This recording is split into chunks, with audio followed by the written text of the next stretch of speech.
they are coming straight off. This is my D15B VTEC swapped EJ9 Honda Civic hatch. Whew, that's a mouthful. Lately I've been noticing some jerkiness when coming on and off the throttle, but I think I figured out what the issue is. My engine mounts are absolutely kaput. So today we are going to fit some eBay billet lower engine mounts. Yeah, I'm a bit nervous too. First of all, here is the engine mount in question, and as you can see, it's pretty worn. The first step is to pop open the bonnet to gain better access. Yes, I am doing this in the rain. From the top view, the lower mounts are located around here and here. In fact, here is a better view of the offside mount.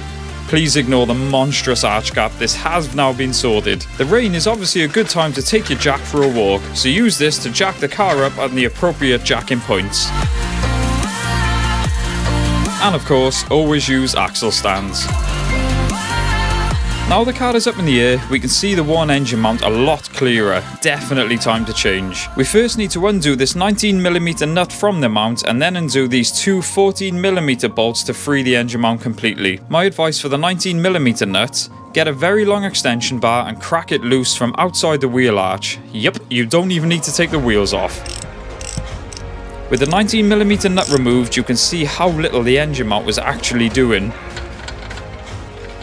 Next up is undoing the two 40mm bolts that hold the mount to the chassis. Once these are removed, the engine mount comes off quite easily. Well, mine does because it gave up being an engine mount quite a while back. I think it's about time we look at the replacements. As I stated, these are billet engine mount replacements that I purchased from eBay for around £33. They do also come with new hardware, which is a nice touch. The eagle-eyed among you will notice there is a lot less rubber on the newer mounts. This will increase the NVH levels, but should increase throttle response and gear shift precision.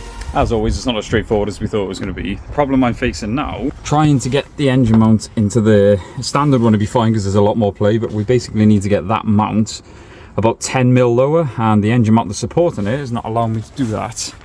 Luckily, the bolts are just there. I'm hoping I can get something in there to loosen them off, drop the engine, but hey ho. Anytime you are loosening engine mount bolts, always support the engine so it doesn't drop.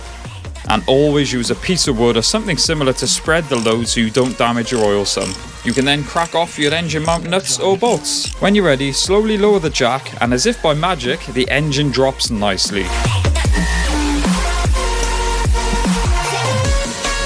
And with a bit of fettling to get the right angle, the mount goes on.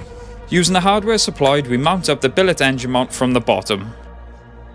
There are spaces supplied with this kit. I can only assume it's because these billet mounts may fit other models, so choose the right spacer to fit your car, then secure it down with a 19mm nut. So the driver's side actually looks a bit more simple because the engine mount is just there, ignore all the mud, and the bracket is literally held on by 3 bolts, which are quite easily accessible from the top. Oh, wrong one. From the top there, so worst case we can just pull that off. Time to get the big old extension bars out again to crack off the driver's side 19mm nut. We are now going to undo the two 14mm bolts on this side. It was at this point I remembered I bought an electric ratchet. Highly recommend one, by the way. With the engine mount free, I'm going to support the gearbox now so I can gently drop the engine and box to give me some room, and undo the 3 bolts that hold the mount bracket. And with that, the mount can be removed. They are a slightly different style on this side. Just like that, the new billet mount can be mounted using the two 40mm bolts and the 19mm nut. Okay, so full disclosure, I have actually started this thing up because it was on my drive, it was getting late, but I can tell you, it's made a heck of a difference. Now ignore the steering wheel, ignore the gear knob, they are temporary at the moment. But back to the matter at hand. Don't know if the camera's going to pick that up.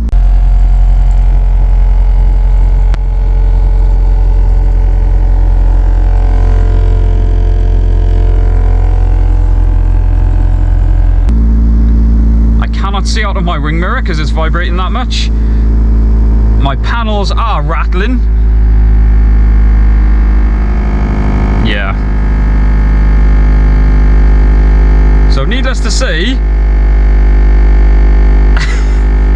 these things are horrendous. Now I mean that from a comfort point of view, the sorry, that rattling, and even when you touch the throttle, the vibrations are absolutely horrendous. Now, what I can tell you, from a positive point of view, the throttle response itself seems a lot better, a lot more crisp, and the shifter precision is definitely a lot better. I really hope this camera is picking up the noise. Now, I have a bad release bearing on my clutch, so it is making a noise, but that noise is just absolutely amplified by about 100. The NVH, or noise vibration harshness, is just incredible. Now, bearing in mind, guys, I've still got my two main engine mounts. The two main ones are still rubber. These are just sort of the lower support ones. Now, I was expecting a bit more NVH, but not this much, I've got to be honest. Now, if this was a track car, great, because that jerkiness I was talking about is absolutely gone, so that engine mount was definitely the issue. But this, no, let's just say I've already ordered standard ones, so my recommendation for this would be, if you've got a track car, then 100% they are actually a very good bit of kit, because they make such a difference if you can put up with this bellowing noise. But as a daily driver, as this is for me, they are coming straight off. Now, you may notice this fantastic personalised bracelet I'm wearing. Yes, this is handmade by GR. Georgia has started her own little business doing personalised jewellery. So if you want anything, give it a follow, drop it a message, and use Accelerate5 for 5% off your order. So that was my verdict on the eBay engine mounts for the Civics, or any D series, B series engine. And as I've said, track car, fantastic, but as a daily, I've already got original ones. I cannot wait to get the original ones back on. But if that's what you're looking for, they are a very good bit of kit for the money. I paid about 33 quid for them. So for that, I think you can't go wrong. I've got a few more things coming with this car. For this car that I said I wasn't going to modify, as you can see in the back there, we've already got some exciting bits, and I went a bit crazy on the suspension, which we'll get to. It's all for a good reason. I don't know if I would have mentioned it already, but Georgia and I are going to the Nürburgring, so we need to get this car prepped for that. But for now, I'll leave it there. Thank you so much for watching, guys. Don't forget to like, comment, subscribe. I'll see you in the next one. Boom!